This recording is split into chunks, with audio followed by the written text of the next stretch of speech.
Di kota besar Amerika, terlihat seorang pria yang sedang sibuk dengan kerjaannya membuat ulang peluru. Dia menggunakan alat seadanya dan menggunakan selongsong bekas untuk dia gunakan kembali. Setelah itu, dia bergerak menggunakan mobil van berwarna putih miliknya menuju ke sebuah gedung, memarkir mobilnya, serta membayar parkir. Dengan perlahan, dia berjalan dan langsung membidik sasarannya menggunakan sniper dari atas gedung. Belum jelas target apa yang dia ingin tembak. Dia masih melihat orang lalu lalang di seberang jalan yang lumayan jauh dari tempat pria itu mengintai. Selang beberapa saat, ia langsung menembak sasarannya yang berupa warga sipil dengan jumlah 5 orang korban dengan total 6 tembakan peluru karena satu tembakannya meleset.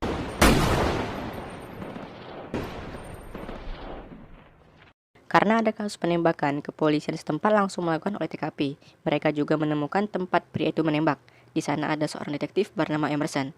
Emerson dan timnya melakukan olah TKP di mana pria itu berada. Emerson juga mendapatkan satu selongsong peluru serta koin. Yang di koin itu terdapat sidik jari dari seorang tersangka. Dan tersangka itu mengarah ke James Barr, yang merupakan mantan anggota militer yang ditugaskan di Irak. Dan para polisi langsung menangkapnya dengan barang bukti sniper dan mobil van putih.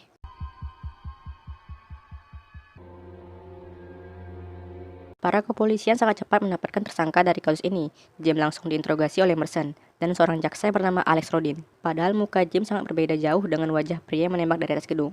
Namun saat Emerson menyodorkan surat pengakuan bersalah untuk ditandatangani oleh James, James malah menulis temui Jack Reacher. Dan mereka berdua pun kebingungan dibuat oleh James. Who the hell is Jack Reacher?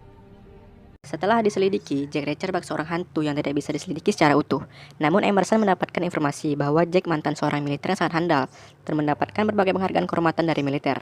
Namun dia menghilang begitu saja tanpa ada jejak sama sekali. Saat Emerson dan Rodin sedang membicarakan tentang bagaimana cara menemukan Jack, tiba-tiba Jack datang ke kantornya Rodin, sehingga mereka berdua langsung kaget karena kedatangan Jack. Excuse me, sir. There's a Jack Reacher here to see you. Dia datang untuk menemui James, tapi James sedang berada di rumah sakit dengan kondisi koma karena dia dipukuli saat di mobil saat akan menuju penjara. Namun tiba-tiba pengacara dari James datang yang bernama Helen Rodin, merupakan anak dari jaksa Rodin. Helen pun mengajak Jack untuk berbicara tentang kliennya di sebuah coffee shop. Di tempat lain, ada seseorang yang bernama Jeff, diberikan uang dolar segepok untuk melakukan tugas menghabisi Jack Reacher. Kembali ke Jack dan Helen menghidupkan perekam suara untuk merekam kesaksian dari Jack. Tapi Jack mematikan rekaman itu baru dia mau berbicara. There are 4 types of people. Join the James merupakan mantan anggota militer yang masuk militer hanya karena alasan agar dia bisa membunuh orang secara legal. Dia ditugaskan di Irak dan menjadi seorang sniper. Dia dilatih keras 2000 tembakan dalam seminggu untuk bisa membidik tengkorak kepala manusia. Dia mengintai setiap kehidupan di Irak selama 2 tahun, namun tidak pernah mendapatkan izin melepaskan satu tembakan pun. Perang juga sudah berakhir, namun James membutuhkan target untuk menjadi pelampiasannya membunuh. Dia mendapatkan 4 orang target dan langsung menembak mereka semua, tapi Jack mampu menangkapnya. Namun dia tidak dipenjara karena 4 orang targetnya sudah melakukan pemerkosaan 28 wanita umur 58 sampai 11 tahun. actors he picked off just spent the weekend in what they call a rape ring. Setelah pembicaraan selesai, Helen minta kepada Jack untuk menjadi ketua penyelidikannya, mencari bukti-bukti yang ada. Namun Jack tidak langsung terima begitu saja. Jack akan menerima itu jika Helen menilai para korban secara objektif, dan Helen pun setuju. Besoknya Helen datang menemui keluarga dari korban untuk bertanya tentang keseharian mereka, sedangkan Jack menuju TKP untuk melihat keadaan di sana. Who the victims were, as that is to say who. Saat Helen masuk ke rumah salah satu keluarga dari korban, Helen melihat pistol yang tergeletak, dan Helen langsung lari dari sana karena takut akan terjadi sesuatu pada dirinya. Jack juga membayangkan bagaimana cara James melakukan tembakan dari gedung itu, sampai membuat satu tembakan meleset, setelah membayar parkir dengan waktu 30 menit. Sampai Jack juga mendatangi lokasi jembatan yang dia perkirakan James menembaknya dari sana.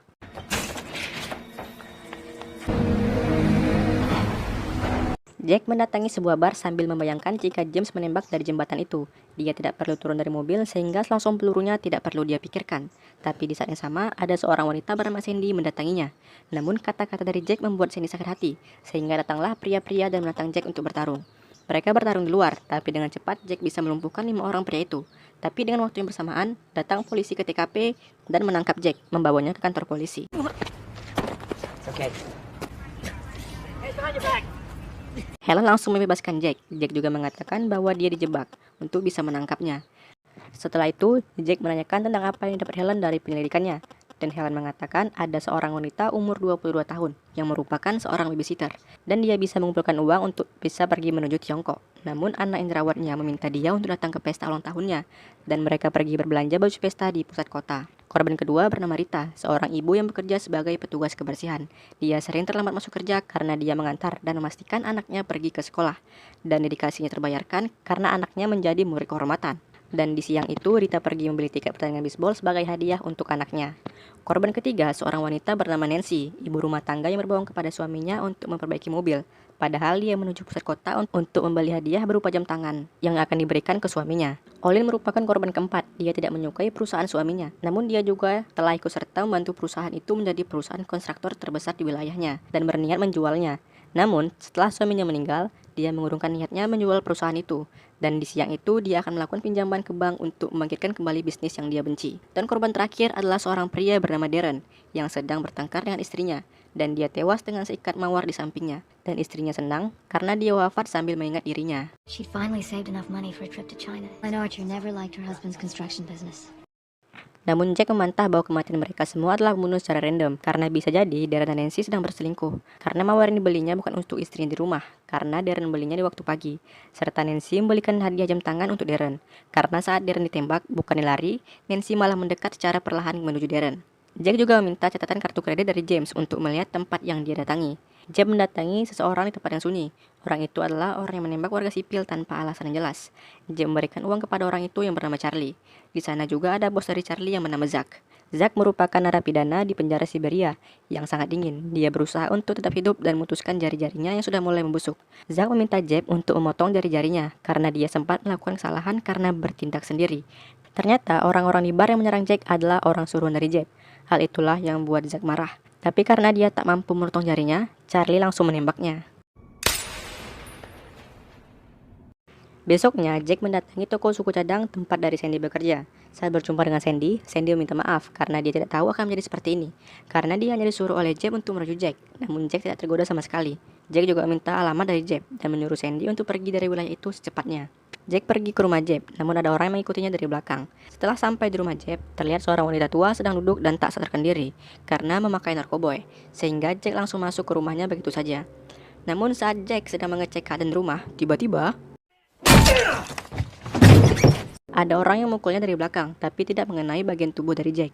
Saat Jack berada di backup, mereka berdua berebutan untuk memukul Jack, sehingga Jack memanfaatkan situasi itu dan bisa menghajar mereka. Dan datang satu orang lagi dengan bawa pistol, tapi dengan mudahnya Jack mengambilnya. Ternyata mereka adalah teman-teman dari Jack, dan wanita tua itu adalah ibu dari Jack. Dan dialah yang menelpon mereka untuk datang. Di sana Jack tidak mendapatkan informasi apapun. Where's Jeb? He's not here. Where can I find him? Dia kembali berjumpa dengan Helen, mengatakan bahwa James merupakan seorang sniper tapi bukan terbaik. Namun dia terus berlatih selama 2 tahun. James bukan orang yang pintar tapi orang terlatih. Dari gedung itu, sinar matahari mengenai penembak, dan itu sangat sulit bagi semua penembak, apalagi target bergerak kanan dan kiri. Saat di Baghdad, James membelakangi matahari, dan targetnya dalam posisi lurus sejajar, dan itu adalah posisi ideal bagi sniper dengan kemampuan rata-rata. Dan hal yang sama bisa didapat jika James berada di jembatan. Di sana dia juga tidak harus turun dari mobil van-nya, sehingga selongsong pelurunya tidak berserakan di mana-mana. Dan Jack mengatakan bahwa James Barr tidak bersalah. The sun's behind him. Target's coming straight. Are you suggesting James Barr is innocent. Saat melihat foto-foto korban, Helen ditelepon bahwa plat mobil yang mengikuti Jack seharian merupakan mobil dari perusahaan Lavender Enterprise. Dan itu bersangkutan dengan salah satu korban, yaitu Olin Archer, pemilik bisnis kontraktor. Dan motif menembak 5 orang secara acak adalah tipuan, karena yang sebenarnya adalah menembak 4 orang secara acak untuk menyembunyikan korban utamanya. Karena seorang butuhkan bisnis kontraktor Olin, namun Olin tidak jadi menjualnya. Namun itu masih sebatas teori dan belum terbukti kebenarannya, dan Helen masih belum percaya. people to hide? Well, just a theory. That's Malamnya, Sandy juga dibunuh oleh Charlie dan temannya yang berada berdekatan dengan apartemen dari Jack. Sehingga saat Jack pulang, Emerson dan para polisi langsung mengejarnya. Karena Emerson menjadikan Jack sebagai tersangka. Dan terjadi kejar-kejaran mobil antara Jack dan para polisi. Jack juga mengejar mobil Audi yang mengikutinya seharian. Namun Jack masih berhasil lolos setelah dia masuk di kerumunan orang-orang di halte bus. Jack juga sempat menelpon Helen, yang di rumah Helen sudah ada ayahnya dan juga Emerson. Dan Jack mengatakan salah satu dari mereka ada yang bekerja sama dengan pelaku sebenarnya. Besok paginya, Jack datang ke sebuah arena tembak yang paling sering didatangi oleh James. Di sana ada pemilik tempat yang bernama Martin. Jack minta nama orang yang bernama James, namun Martin tidak ingin memberinya, asalkan Jack harus bisa mengenai target dengan 3 tembakan. Jack pun menjalani syarat itu. Dia melakukan tembakan terbaiknya, namun kemampuannya sedikit berkurang. Martin sangat menyukai James karena dia bisa melakukan 3 tembakan secara akurat. Tapi James masih meragukan itu, sehingga dia minta rekaman CCTV dengan siapa James datang ke tempat itu. Dan ternyata James datang dengan sahabatnya yaitu Charlie. him. Helen juga sedang berada di kantor kejaksaan dan berjumpa dengan ayahnya. Dan setelah dia akan pergi dari sana, Emerson satu lift dengan Helen dan langsung membuat Helen tak bisa bergerak. Dan Charlie membawanya ke markas mereka. Ternyata Emerson lah bekerjasama dengan pembunuh itu. Jack menelpon Helen, namun Charlie lah yang berbicara dengan Jack dan minta dia untuk datang ke alamat yang akan dia berikan. Kalau tidak, mereka akan membunuh Helen. Tanpa berlama-lama, dia datang bersama dengan Martin. Namun Jack bukan menjadi sniper, tapi Jack lah yang memancing agar sniper musuh bisa menembak lebih dahulu, agar Martin bisa menembaknya. Jack pun memancing mereka agar keluar. Walaupun sudah tua, Martin tetap lihai menembak dengan snipernya, dan mampu membuat senjata dari Charlie tidak bisa digunakan. Dan Jack membunuh 2 orang lainnya.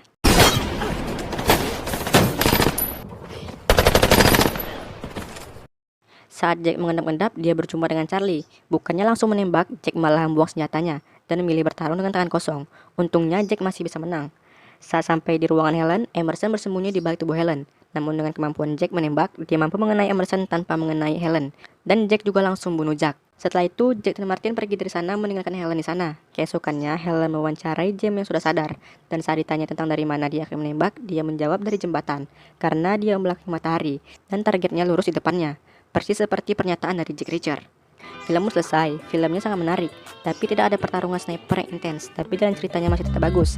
Jangan lupa tekan tombol like dan subscribe, aktifkan juga tombol loncengnya. Share ke teman-teman kalian semua, sampai jumpa lagi di video berikutnya. Bye bye, wah geng.